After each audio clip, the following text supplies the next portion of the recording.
Bonjour le phare, bienvenue ce matin pour notre mini-culte en ligne. Bienvenue à chacun. Alors voilà, nous sommes réunis encore ensemble ce dimanche pour nous tourner vers ce que nous considérons comme essentiel dans nos vies, nous tourner vers Dieu. Il est notre essentiel, il est celui que nous aimons, que nous apprenons à connaître chaque jour de plus en plus. Alors nous sommes ses enfants, il nous a réconciliés avec lui, il est notre Père, il nous donne son esprit qui vient habiter dans nos vies, il nous conduit. Je vous invite à lire ce que l'apôtre Paul dit aux chrétiens de la ville de Rome, Romains 8, 14. En effet, ceux qui sont conduits par l'Esprit de Dieu sont fils de Dieu. Et vous n'avez pas reçu un esprit d'esclavage pour être encore dans la crainte, vous avez reçu un esprit d'adoption, par lequel nous crions « Abba Père ». L'Esprit lui-même rend témoignage à notre esprit que nous sommes enfants de Dieu. Or, si nous sommes enfants, nous sommes aussi héritiers. Héritiers de Dieu et co-héritiers avec Christ, si toutefois nous souffrons avec lui, afin de prendre aussi part à sa gloire. J'estime que les souffrances du moment présent ne sont pas dignes d'être comparées à la gloire qui va être révélée pour nous. Wow. L'apôtre Paul, il est question de souffrance. Nous passons par des moments plus compliqués maintenant, nous aussi, chacun, dans nos vies, avec ce confinement et toutes ces réalités autour de nous. Mais nous avons cette perspective éternelle, que Dieu prépare quelque chose d'extraordinaire, que déjà cela a pris vie dans nos vies maintenant et que son esprit qui habite en nous nous invite à nous tourner vers lui et à dire « Abba Père ». Alors Abba Père, c'est le chant que nous allons chanter ensemble dans quelques instants, un chant composé par Collectif Cieux Ouverts, qui est chanté par Sébastien Corne, l'auteur de Mon secours est en toi, que vous connaissez bien. Alors nous sommes vraiment reconnaissants parce que tout cela vient grâce à une initiative d'une église parisienne, une église qui s'appelle MLK, qui a rassemblé les leaders de la francophonie de la louange pendant ce temps de confinement pour offrir aux églises une série de chants sous forme de capsules vidéo. Donc nous les remercions pour ça. Nous allons chanter ensemble ce chant Abba Père. Et après cela, nous écouterons Yves qui va ouvrir un livre de l'Ancien Testament, le livre d'Habakkuk, un petit prophète. Nous l'ouvrons avec lui. Nous sommes partis pour 3 épisodes. Dieu est-il en retard? Question. Dieu est-il en retard? Dans nos vies, parfois nous nous posons cette question. Et il va nous entretenir de ce que veut dire que de parler avec Dieu, ça signifie quoi? L'importance d'être honnête avant tout lorsque nous parlons à Dieu. Voilà, bon dimanche l'Église, que le Seigneur prépare nos cœurs à ce temps. Je vous invite à la prière. Seigneur, merci pour ce temps, merci pour ce que tu prépares pour nous ce matin, merci pour cette occasion de pouvoir te louer. Même si c'est différent, Seigneur, nous te remercions pour la technologie, nous te remercions pour ce cadeau de ce chant qui nous est offert ce matin et que nous apportons vers toi, nous aussi, toi notre Père. Seigneur, nous te prions de bénir également ta parole que nous entendrons à travers Yves. Dans le nom de Jésus, nous te prions. Amen.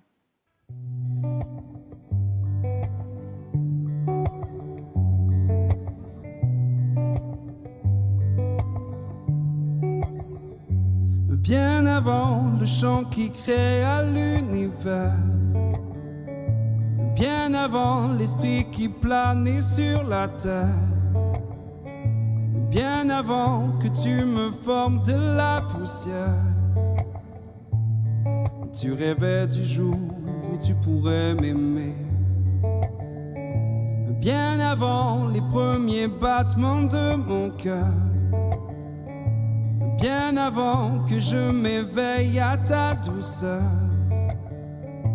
bien avant mes doutes, mes joies et mes douleurs, oh, tu rêvais du jour où je pourrais t'aimer.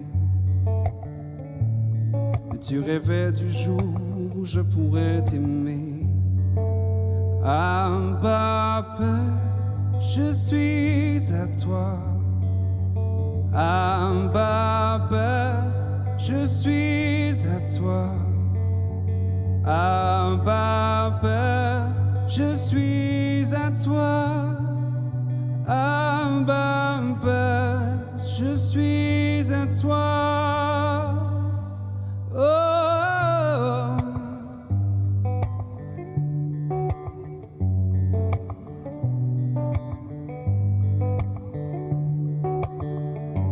Bien avant que Jésus marche sur la terre, bien avant le Fils qui nous montre le Père, bien avant que les yeux sur moi soient ouverts, oh, oh, tu rêvais du jour où tu pourrais m'aimer.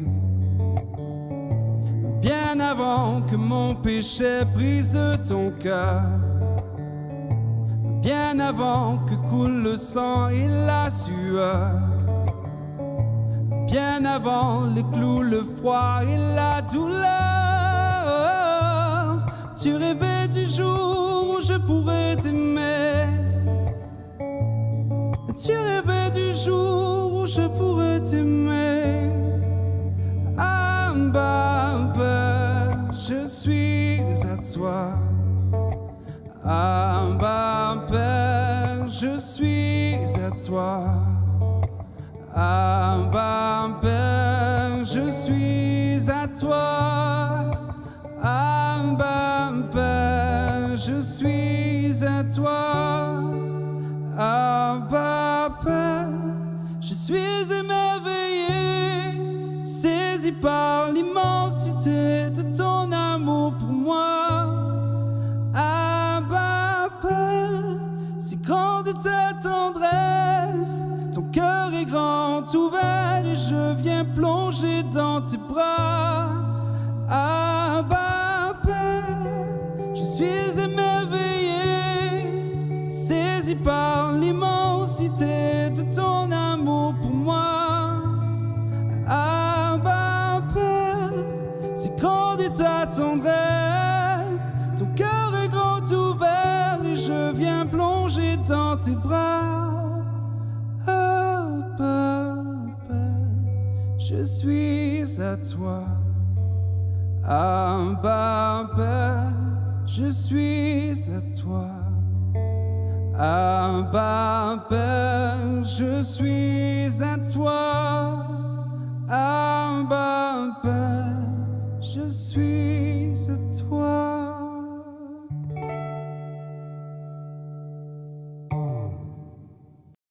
Bonjour chers amis, je suis heureux de vous retrouver dans des temps difficiles. Nous voilà de nouveau confinés, de nouveau dans la crainte, de nouveau touchés autour de nous par la pandémie.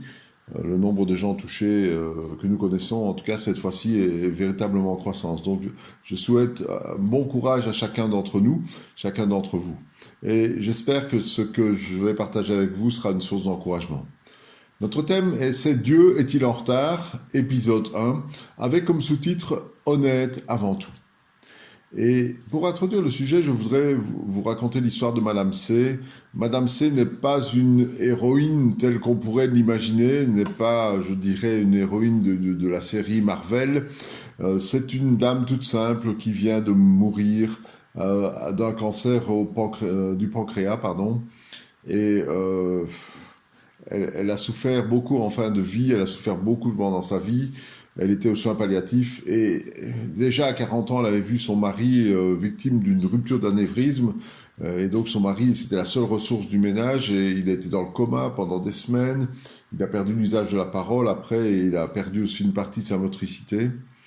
Et puis après le décès de son mari, elle a perdu son fils unique, aussi d'une maladie. Et pourtant, Madame C, c'est une chrétienne. C'était une chrétienne engagée qui n'a pas raté beaucoup de cultes, de réunions, de prières dans sa vie, qui a toujours enduré les épreuves sans montrer le poing contre Dieu. Et elle est décédée juste avant l'arrivée du Covid fin 2019. Et quand on regarde sa vie, eh bien, on a comme un malaise, l'impression que Dieu aurait pu peut-être guérir son mari ou sauver son fils ou lui donner une fin de vie un peu plus paisible. La question qui se pose, est-ce que Dieu ne serait pas en retard pour intervenir ? Dans sa vie et aussi dans notre histoire personnelle, la question se pose aussi, est-ce que Dieu n'est pas en retard lorsque je suis victime de harcèlement au travail ou de la part d'autres élèves, de ma classe sur les réseaux sociaux. Dieu n'est-il pas en retard quand les affres de la dépression me plongent à nouveau dans une situation qui est hors de tout contrôle? Dieu n'est-il pas en retard quand la pandémie s'en prend à mes proches, à mes amis, à mes collègues, ou quand le mal, sous forme d'inégalité, de terrorisme, de mort, de corruption, ne semble jamais s'arrêter? La question « Dieu est-il en retard ?» est une question plus subtile que la question « Que fait Dieu devant les injustices, la corruption de ce monde ?» Ou « Que fait Dieu devant la souffrance du monde ?» ou devant ma souffrance propre. Et on peut essayer d'apporter des réponses théologiques satisfaisantes aux questions de l'injustice et de la souffrance, mais ce contre quoi nous butons parfois, c'est l'autre question. Pourquoi est-ce que certaines situations difficiles nous semblent interminables? Dieu est souverain, il contrôle, il maîtrise la grande histoire, il maîtrise la petite histoire aussi de ma vie. Mais pourquoi est-ce qu'il tarde tant à intervenir? C'est bien sûr une impression. Mais à 2 reprises dans le récit biblique, on voit qu'il y a eu 400 ans de silence de Dieu, d'attente de Dieu dans la Bible. Et c'est la période qui précédait le salut du peuple d'Israël, libéré de l'esclavage d'Égypte. Lorsqu'il est sorti d'Égypte, il avait été esclave pendant plusieurs centaines d'années. Et ça, c'est la première période de 400 ans. La deuxième, elle est entre le prophète Malachie qui clôture l'Ancien Testament et les évangiles qui inaugurent le Nouveau. Et cette période, c'est une période sans révélation, sans prophète. Et c'est une période terrible quand on considère tous les événements qui sont passés, toute l'oppression qu'a subi le peuple de Juda et d'Israël, les 2 royaumes. 400 ans de silence et une grande délivrance puisque le Messie est arrivé après ces 400 ans de silence. Et les plus longues attentes, on se rend compte qu'elles donnent souvent lieu aux plus grandes délivrances. Dieu nous semble en retard. L'est-il? Alors moi, j'ai choisi de vous partager l'expérience d'Habakkuk parce que j'ai beaucoup cheminé avec lui depuis quelques années. Et ma réflexion, c'est simplement, elle va s'articuler en 3 épisodes, comme les 3 chapitres de ce petit livre. Alors, qui est ce monsieur Habakkuk? Son nom signifie embrasser, c'est ce qu'on appelle un petit prophète, pas parce qu'il est petit en taille ni en compétence, mais parce que le livre de sa révélation ne comporte que 3 chapitres. C'est un livre des petits prophètes, une liste qui va de Osée à Malachie à la fin de l'Ancien Testament. Et donc son livre suit le livre de Naoum, et chronologiquement, ce sont deux prophéties qui se suivent un peu dans le temps. Alors on sait très peu de choses de ce monsieur Habakkuk. On pense qu'il a vécu à Jérusalem vers la fin du règne de Manassé, aux alentours de moins 645. Voilà, c'est à peu près le nœud central où il a vécu, de la période où il a vécu. Et Manassé, c'est le pire du pire du pire des rois de Juda. Il a vu toutes les exactions commises par Manassé. C'est dans 2 Rois 21, notamment verset 9 et 16, on dit que Manassé a conduit le peuple vers le mal d'une façon plus intense encore que les peuples païens alentour. C'était des meurtres barbares, c'était de l'occultisme, c'était des sacrifices humains. On dit que c'est même lui qui aurait ordonné de scier le prophète Ésaïe, qui était à l'intérieur d'un arbre creux. Donc on met le prophète et vous imaginez un peu l'horreur. Et en plus, c'est Manassé qui a régné le plus longtemps, 55 ans, sur le royaume de Juda, roi à Jérusalem. Mais Habakkuk a vu aussi autre chose. Il a vu la transformation opérée chez Manassé, sa repentance et sa restauration. C'est incroyable, mais il l'a vu. Et on lit ça dans 2 Chroniques 33.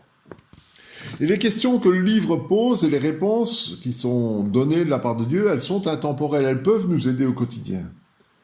Et on va lire ce premier chapitre du livre, qui est un dialogue. En fait, tout le livre est un dialogue entre Habakkuk et l'Éternel, et ça commence par justement un premier dialogue.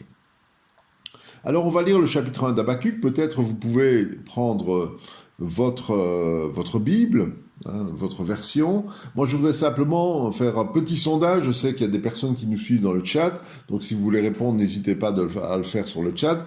Qui parmi vous a déjà lu le livre d'Habakkuk? Voilà, répondez si vous le voulez dans le chat, une manière dynamique d'interagir. Je vous lis ce texte dans la version du Sommeur. Proclamation dont Habakkuk le prophète a reçu la révélation. Jusque à quand, ô Éternel, appellerai-je à l'aide sans que tu ne m'entendes? Jusque à quand devrais-je crier vers toi au sujet de la violence sans que tu sauves? Pourquoi me fais-tu voir de telles injustices? Comment peux-tu te contenter d'observer les méfaits qui se commettent? Je ne vois devant moi que ravages et violence, il y a des querelles et des conflits surgissent. À cause de cela, on ne respecte plus la loi, et le droit ne triomphe pas, car les méchants empêchent les justes d'agir, les jugements qui sont rendus sont corrompus. Dieu lui répond, « Regardez, traîtres, et observez, vous serez stupéfaits, vous serez ébahis, car je vais accomplir en votre temps une œuvre. Vous ne le croiriez pas si on vous en parlait. Je vais faire venir les Chaldéens, un peuple féroce et déchaîné, qui parcourt les étendues de la terre pour prendre possession des demeures d'autrui. Ce peuple est terrible et redoutable, il impose lui-même son droit et son pouvoir. Ses chevaux sont agiles plus que des léopards, et ils ont du mordant plus que les loups du soir. Ses coursiers se déploient, ils arrivent de loin, ils volent comme l'aigle lorsqu'ils font sur sa proie. Oui, les voilà qui viennent tous à donner à la violence. Le visage tendu, ils foncent en avant. Voilà les prisonniers rassemblés, innombrables comme les grains de sable. Partout, ce peuple traite les rois avec mépris, il se rit des princes, il se rit de toutes leurs forteresses. Il élève contre elles des terrasses de siège et s'en empare. Puis, il change d'avis et il passe plus loin. Il se charge de crimes, lui qui voue sa force à son Dieu. Habakkuk, décontenancé par cette réponse de Dieu, reprend la parole. Il dit, n'es-tu pas depuis l'origine, ô Éternel? Mais tu es mon Dieu, mon saint, tu ne meurs pas. Ô Éternel, toi, le rocher, c'est pour exécuter le jugement que tu as suscité ce peuple, et tu l'as rendu fort pour qu'il soit l'instrument du châtiment.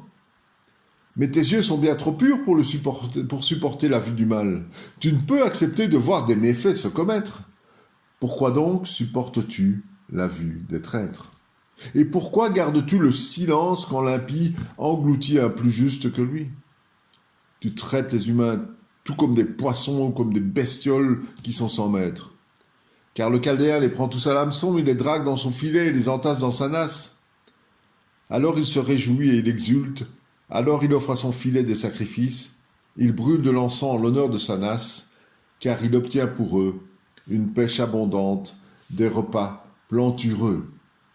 Continuera-t-il donc toujours à dégainer son glaive pour égorger les autres peuples sans aucune pitié? C'est dur. Alors, est-ce qu'on est face à un dialogue de sourds? En fait, il faut paraphraser un petit peu ce texte pour bien le comprendre. C'est écrit de manière poétique, magistrale. On a Habakkuk qui interpelle Dieu, et qu'est-ce qu'il lui dit? Il dit, ça commence à durer. Pourquoi est-ce que tu ne réponds pas? Quand est-ce que tu vas décider à intervenir? Est-ce que ça ne te fait rien de voir la violence, l'injustice, la corruption, la tyrannie? Est-ce que le droit bafoué ne déclenche rien chez toi? Et en fait, on voit que Habakkuk ne pose pas le pourquoi de la souffrance, mais le quand. Quand va-t-elle cesser?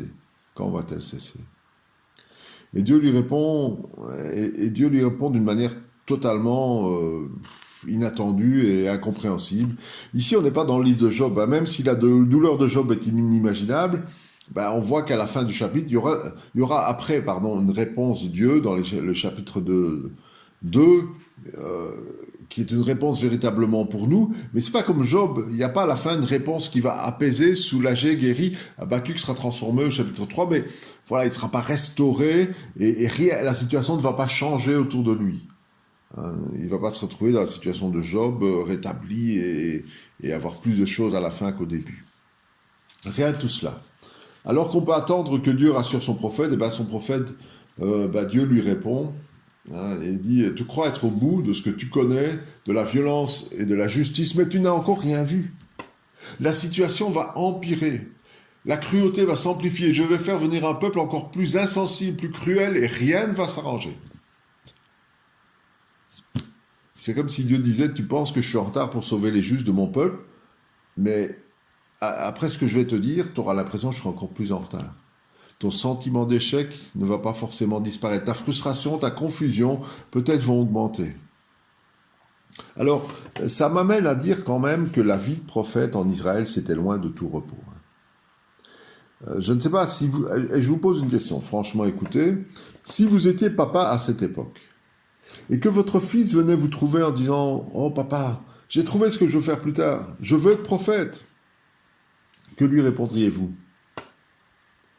Peut-être que vous l'auriez certainement découragé en lui disant « Bon, avant toute chose, avant de t'engager, je vais te faire lire le chapitre 1er du livre d'Habakkuk. » Alors, Habakkuk parle, Dieu répond, et puis Habakkuk reprend la parole. Il dit « Ok, je comprends que tu juges la méchanceté de Judas, c'est normal, tu es un Dieu juste, tu juges le méchant, mais pourquoi est-ce que tu vas faire d'un désastre une plus grande calamité encore ?»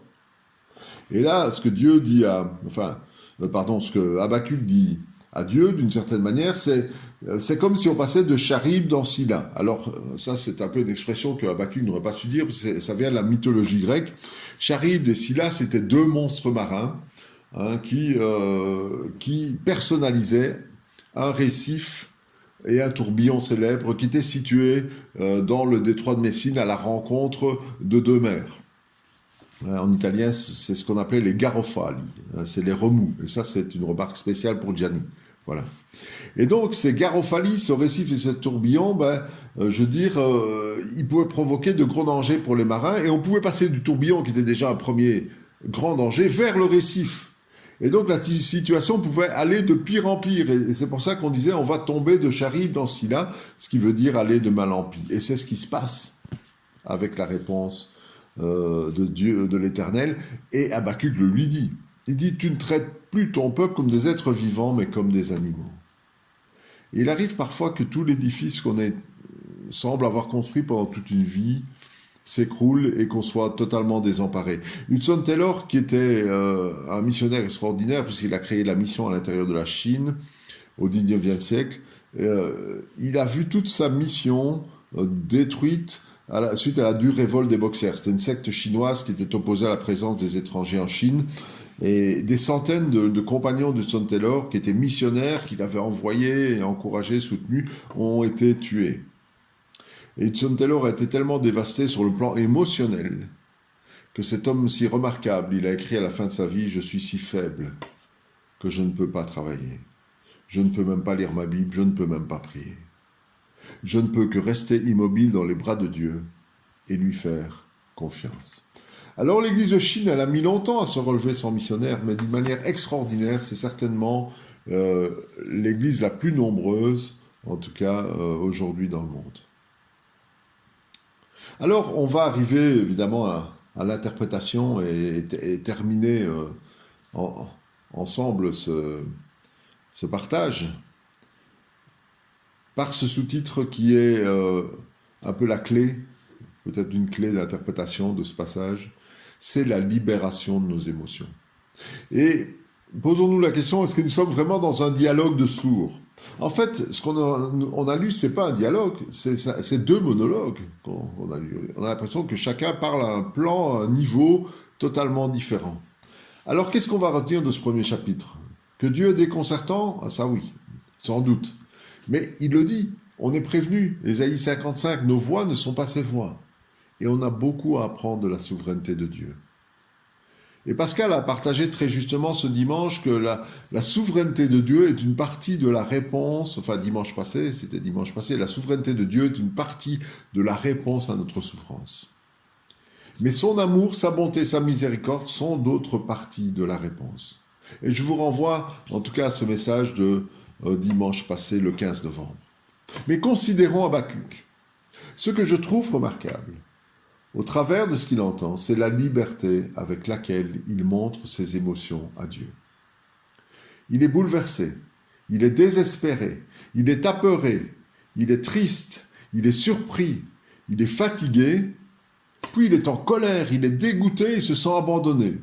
Pas moins de 9 émotions exprimées en quelques mots. Il aurait pu refouler, il aurait pu prendre sur lui quand même, c'est un prophète. Il aurait pu ne pas déplaire à Dieu en libérant ses émotions. Il aurait pu avoir peur aussi de la réaction de Dieu devant ses cris. Mais rien de tout cela. Dieu va répondre de manière incompréhensible, mais il ne fera aucun reproche à Habakkuk. Que peut-on en déduire? Que nos émotions ne sont pas insignifiantes pour Dieu.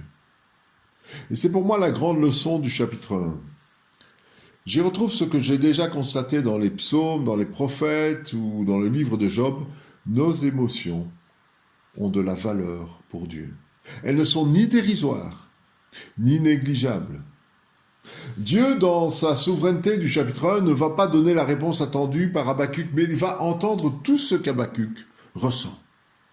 Et nous avons peut-être l'impression que Dieu est en retard, que nous n'avons pas de retour de sa part. Nous avons peut-être cette impression-là, mais nous n'avons jamais de frein pour lui dire tout ce que nous ressentons. Nous n'avons jamais de barrière pour aller vers lui dans la prière ou pour lui parler librement, même dans les pleurs, dans les cris, pour lui dire tout ce qu'il y a au fond de notre cœur. Dans un livre qui s'appelle « Les chemins d'une spiritualité émotionnellement saine », Peter Scazzero, alors c'est un pasteur de 36, il était 36 ans, pasteur, il a plus que 36 ans, dans une église à New York dans le Queens, puis il est maintenant enseignant.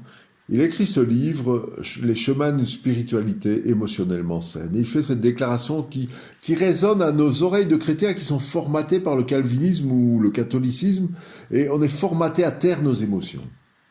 Et lui, il dit ceci: comme la plupart des chrétiens aujourd'hui, on m'a enseigné que les sentiments ne sont pas fiables et qu'on ne doit pas les croire. Qu'ils connaissent des hauts et des bas et que ce sont les dernières choses dont on devrait s'occuper dans notre vie spirituelle. Mais cette façon de voir n'est pas correcte. Alors devons-nous masquer nos sentiments, nos émotions? Et la palette des émotions est très large, avec des aspects positifs aussi. On a vu 9 émotions chez Habakkuk qui étaient toutes négatives, mais il y a aussi la joie, l'amour, le plaisir. Je dirais, mais voilà, faisons un peu un inventaire de la manière dont nous gérons nos émotions. Est-ce que nous ne sommes pas souvent retenus? Est-ce que nous ne sommes pas souvent retenus dans l'Église, retenus devant Dieu, en sa présence? Et quand on ressent un sentiment difficile comme la colère ou la tristesse, on s'applique une norme interne de refoulement. Notre règlement intérieur nous dit qu'on ne devrait pas ressentir de telles choses. Pas de colère, pas de tristesse, quand on est chrétien. Alors on se convainc petit à petit de ne plus rien ressentir. Et quelque part on éteint l'humanité qui est en nous. Et Peter Scazzero dit ceci: quand nous nions notre souffrance, nos pertes et nos sentiments, année après année, nous devenons de moins en moins humains. Nous nous transformons lentement en des coquilles vides déguisées en smiley. Alors on a l'impression que si nous masquons nos sentiments, nous deviendrons plus respectables pour Dieu, mais c'est oublier 3 choses fondamentales. D'abord, que Dieu éprouve des sentiments. La joie, la jubilation, la colère, la tristesse, la compassion, la jalousie, l'indignation, la tendresse et plus. Et Dieu se définit même par le sentiment suprême. Il est amour. Et nous avons été faits à l'image de Dieu, à la ressemblance de Dieu. Deuxième chose à ne pas oublier, c'est que Dieu nous connaît mieux que nous-mêmes, ce que nous ignorons de nous-mêmes, ce que nous nous cachons à nous-mêmes, ce que nous refoulons dans notre esprit, qui se manifeste dans notre cœur, le nœud que nous avons dans l'estomac, la tension trop forte sur un muscle. Dieu la voit. Dieu nous connaît. Et troisième chose, cacher nos émotions, c'est une offense à Dieu. Parce qu'il désire avant tout que nous soyons parfaits. Non, impossible. Que nous soyons honnêtes, oui. Que nous soyons vulnérables, oui. Alors on va conclure. Le message du chapitre 1 d'Habakkuk pour nous ce matin, c'est que nous sommes créés avec des sentiments, des émotions. Et que ceux-ci sont bien souvent emprisonnés par notre éducation et même par notre formalisme religieux. Nos émotions sont l'expression de notre identité qui a été créée par Dieu. Elles ne sont pas mauvaises. Elles libèrent tout ce qui donne du poids à nos vies, du sel à nos vies, dans le bonheur ou le malheur, pour le meilleur et pour le pire. Alors comme Habakkuk, autorisons-nous à être honnêtes avant tout, à dire à Dieu ce que nous ressentons au plus profond, Si Dieu ne nous censure pas, ne nous censurons pas nous-mêmes lorsque nous prions Dieu, lorsque nous parlons à Dieu. Habakkuk fait preuve d'une grande liberté envers Dieu en le questionnant et en laissant libre cours à l'expression de son incompréhension. Et il se peut que les circonstances actuelles vous dépassent, croyez-moi, elles me dépassent. Et nous sommes appelés à faire de même, nous exprimer à Dieu avec la plus grande des libertés. Vous savez, sur le panneau d'un atelier de réparation des pots d'échappement, il était écrit ceci. « Aucun rendez-vous n'est nécessaire, on vous a entendu arriver. » Et ça fait vraiment rire, hein, on imagine un peu la scène, hein, des pots d'échappement. Eh bien, c'est la même chose. Nos émotions sont ce que nous sommes. Et Dieu nous a entendus. Il nous entend arriver avant même d'être devant lui. C'est pour ça que comme Habakkuk, on peut être honnête et libre devant lui. Alors une prochaine fois, nous verrons l'épisode 2. L'épisode 2, c'est le chapitre 2. Et dans ce chapitre 2, nous trouverons à nouveau un dialogue. Et dans ce dialogue, nous trouverons une clé pour la vie. Et je vous donne donc rendez-vous dans l'épisode 2. Merci Yves pour ce premier épisode dans le livre d'Habakkuk, que cela nous donne envie de lire ce livre par nous-mêmes encore et d'y méditer avant le prochain épisode que tu nous partageras. Merci Seigneur pour ces paroles d'encouragement que nous avons reçues ce matin.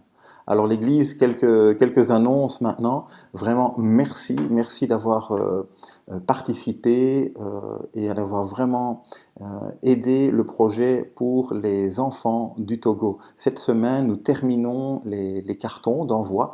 Alors nous avons réalisé ensemble, et avec l'Église de Chapelle-d'Erlémont, et avec les personnes du Puy, entre 130 et 150 cartons cadeaux, des boîtes à chaussures, des sacs pour les enfants qui seront envoyés cette semaine ou au plus tard la semaine prochaine vers le Togo. Merci l'Église pour cette générosité pour ces enfants là-bas au Togo et nos partenaires qui recevront cela pour les distribuer. Alors la prochaine étape solidaire, c'est les cartes de vœux pour la prison de Nivelles. Vous êtes déjà occupés à les écrire. Voilà, encore 2 semaines devant nous pour pouvoir les récolter. Merci à chacun de prendre le temps également pour l'écriture, pour ces détenus et pour ces gardiens, le personnel de la prison.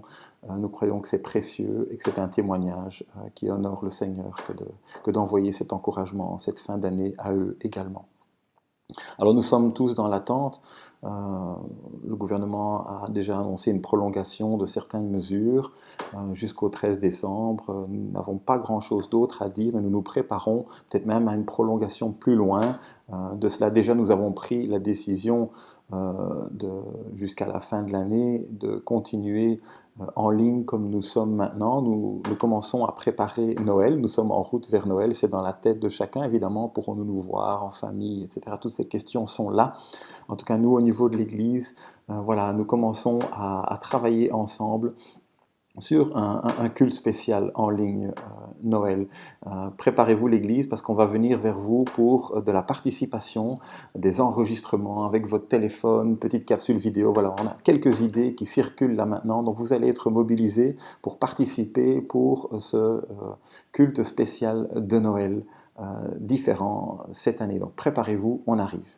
Également, un sondage devrait arriver vers vous, peut-être dans la quinzaine. On aimerait avoir votre avis sur toute une série de choses. Comment vous vivez ce confinement, comment vous avez vécu le premier confinement, la période de déconfinement, la période maintenant, afin de nous donner des indices par rapport à toutes les réflexions que nous avons pour l'avenir maintenant, pouvoir mieux sonder comment ces choses sont vécues, ont été vécues, et de voir comment nous allons peut-être démarrer de nouvelles initiatives ou reprendre certaines que nous avons déjà mis en place ces derniers mois. Donc votre feedback sera important, nous vous enverrons ce sondage dans les prochaines semaines.